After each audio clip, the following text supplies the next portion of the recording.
በሃላባ ቁሊቶ ከተማ በትናንትናው ዕለት በተለያዩ ዘርፎች የተመረቁ የልማት ስራዎችን በማስመልከት የማጠቃለያ ፕሮግራም በከተማ አስተዳደሩ ጽሕፈት ቤት ግቢ ውስጥ በትናንትናው ዕለት ተካሂዷል።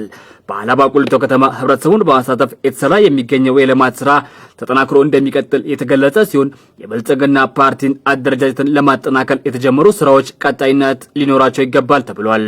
በሃላባ ዞን ሁሉ አቀፍ የልማት እንቅስቃሴዎች ላይ አስተዋጽኦ ላበረከቱ አካላት በዕለቱ የምስጋና ሽልማትም ተበርክቶላቸዋል።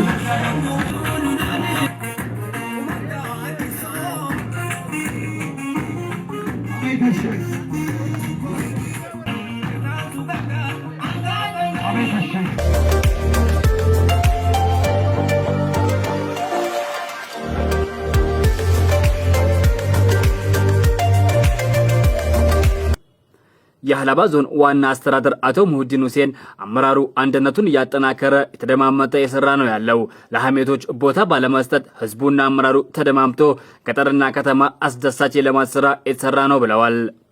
አንድነቱን እያጠናከረ እየተደማመጠ እየሰራ ነው ያለው በጣም በትግስት የሚያጠፋ ካለም በትግስት እየተመከረ ምናምን ይሄ መልተመቸኝም ብሎ በራሱ ጊዜ ከሚወጣው ውጪ አመራሩ በጣም በትግስት ትንሽ አቅም ያነሰውን አቅሙን እየተገነባ ባህሪ ችግር ያለበትን ባህሪውን እየታረመ ልማት ላይ ብቻ ትኩረት በመስጠት ከዚህ ቀደም የነበሩ መገፋፋቶች፣ መከፋፈሎች፣ ሐሜቶች ቀርቶ አመራሩ ልማት ላይ ነው ያለውና አንዳንድ ይሄ ደግሞ ያልተመቻቸው እዚህም እዛም ዝም ብሎ ጸብ ምጭሩ አሉ። እነሱም ቦታ የሚሰጣቸው አይደሉም። ከዛ ውጪ ያለው ነገር ህዝቡም አመራሩን እና ህዝቡ ተደማምጦ ደስ የሚል ልማት ገጠሪም ከተማም እየተሰራ ነው ያለው።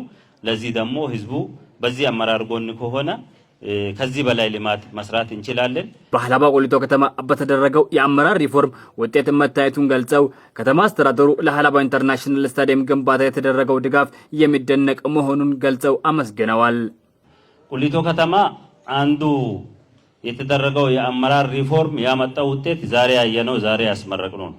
አመራሩ ከፊት ለፊት አመራር ጀምሮ ሪፎርም ተደርጓል። እሱ አመራር ተንቀሳቅሶ ያመጣው ለውጥ ስለሆነ አስተባብሮ ያመጣው ለውጥ ስለሆነ ለነዚህም የቁሊቶ አስተባባሪዎች አመራሮች አንድ ምስጋና ስጥልኝ። በመቀጠል አንዱ እዚህ መተን ያየነው እኛ ያልሰማነው ያልጠበቅነው ሰርፕራይዝ ነበረ። በግልም በስታዲየማችንም የተደረገው ሰርፕራይዝ ስጦታ በጣም ትልቅ ስጦታ ነው። ቁሊቶ ከተማ ሰላሟን ጠብቃ ልማቷን እያሳደገች ከጊዜ ወደ ጊዜ ለውጣን የመጣች ያለች ከተማ ስለሆነች ሁላችንም እንደ አይን ብሌናችን መጠበቅ ስላለብን በዛ ልክ መስራት አለብን ማለት ነው። እነዚህ የመንግስት አቅጣጫዎች ናቸው።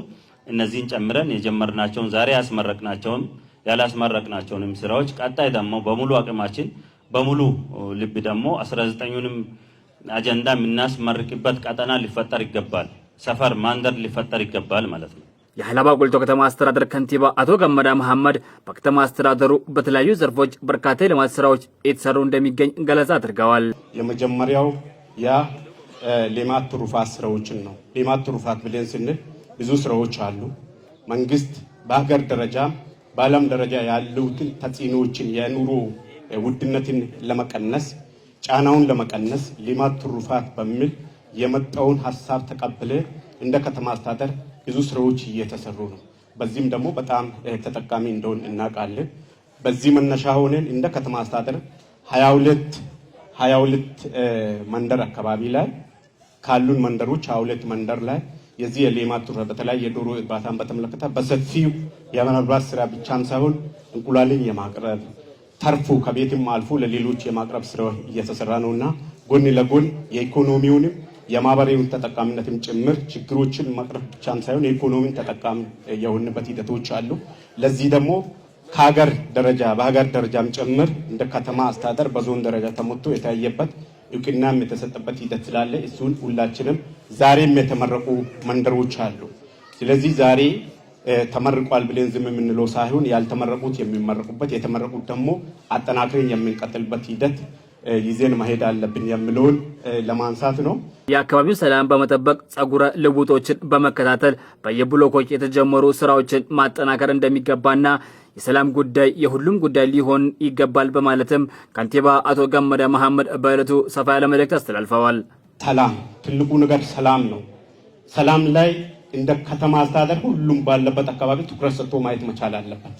ከሰላም ሊበልጥ የሚችሉ ነገሮች የሉም። በየአካባቢያችን በየሰፈራችን ጸጉረ ልውጦችም ሊኖሩ ይችላሉ። ከተማው በባህሪ የተለያዩ ማህበረሰብ ክፍሎች የሚመጡበት ነው የሚኖሩበት ነው። ለምን ትመጣለህ ማለት አይቻልም። ግን የሚመጣውን አካል ጤንነቱን መከታተል ማየት መቆጣጠር ግዴታችን ነውና እሱ ላይ በየብሎኩ የተጀመሩ ነገሮች አሉ፣ አደራጀቶች። ያን አደራጀት መደገፍ የዛ አደራጀት አባል መሆንና ሰላም ጉዳይ ደግሞ ትኩረት ማስጣት ከሁላችን የሚጠብቀው የሚለውን ሀሳብን ለማንሳት ነው።